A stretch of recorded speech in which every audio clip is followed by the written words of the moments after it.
نحمد و نصلی علی رسول الکریم اما بعد شہر رمضان الذی انزل فیہ القرآن صدق اللہ العظیم۔ یہ ماہ مبارک کو اور بھی بڑی نسبت حاصل ہے رمضان مبارک کو۔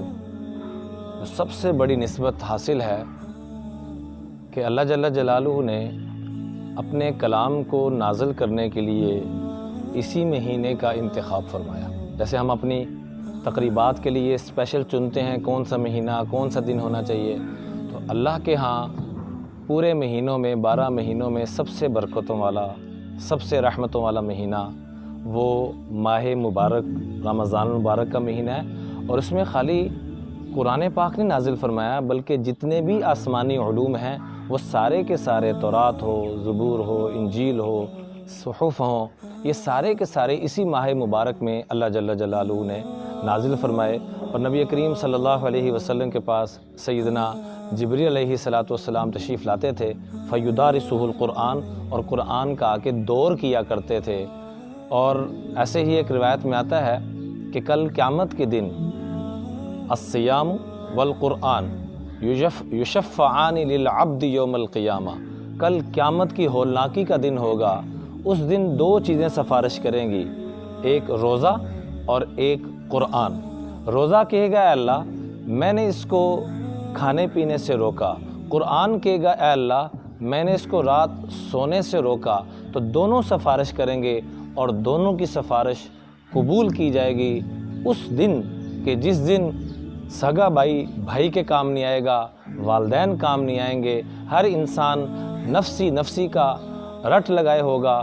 اور اس دن کے متعلق اللہ فرماتے ہیں یوم یفر المرء من اخی و امہ و ابی، انسان ہر ایک کے پاس جائے گا، ہر ایک انکار کر دے گا، سگے ماں باپ بھی انکار کر دیں گے۔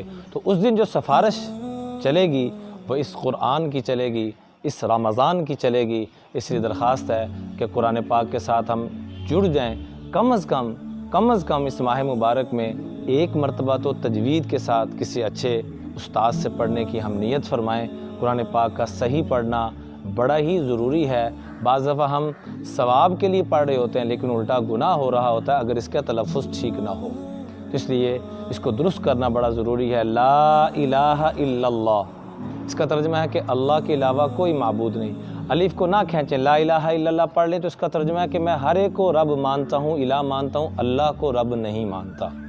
اسی درخواست ہے کہ اس چیز کا تھوڑا سا اہتمام کریں کہ ہم نے قرآن پاک کو ٹھیک کرنا ہے، اپنی سورہ فاتحہ کو ٹھیک کرنا ہے، تجوید بھی اور تفسیر بھی۔ حدیث پاک میں آتا ہے نبی کریم صلی اللہ علیہ وآلہ وسلم نے فرمایا ان لصاحب القرآن عند کل ختمۃ من القرآن، جب بھی انسان قرآن پاک مکمل کرتا ہے تو اللہ جل جلالہ اس کو 2 تحفے عطا فرماتے ہیں۔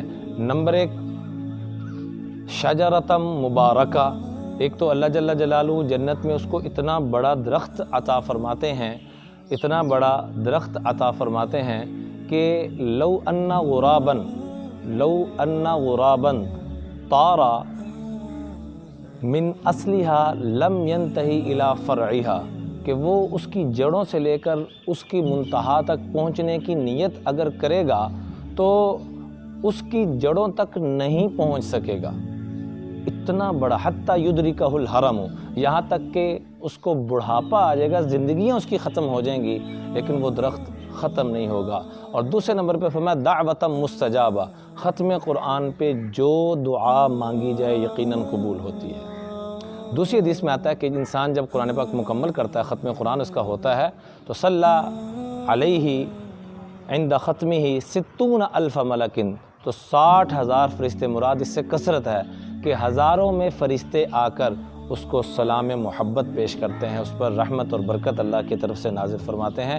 تو آئیے اس ماہ مبارک میں ہمارے بڑے صحابہ کرام کتنا قرآن پڑھتے تھے، اور ائمہ کرام، تابعین، محدثین، حضرت امام اعظم ابو حنیفہ رحمۃ اللہ علیہ کے متعلق آتا ہے اور امام شافعی رحمۃ اللہ علیہ کے متعلق آتا ہے کہ اس ماہ مبارک میں 60 قرآن مکمل، ایک دن میں ایک رات میں۔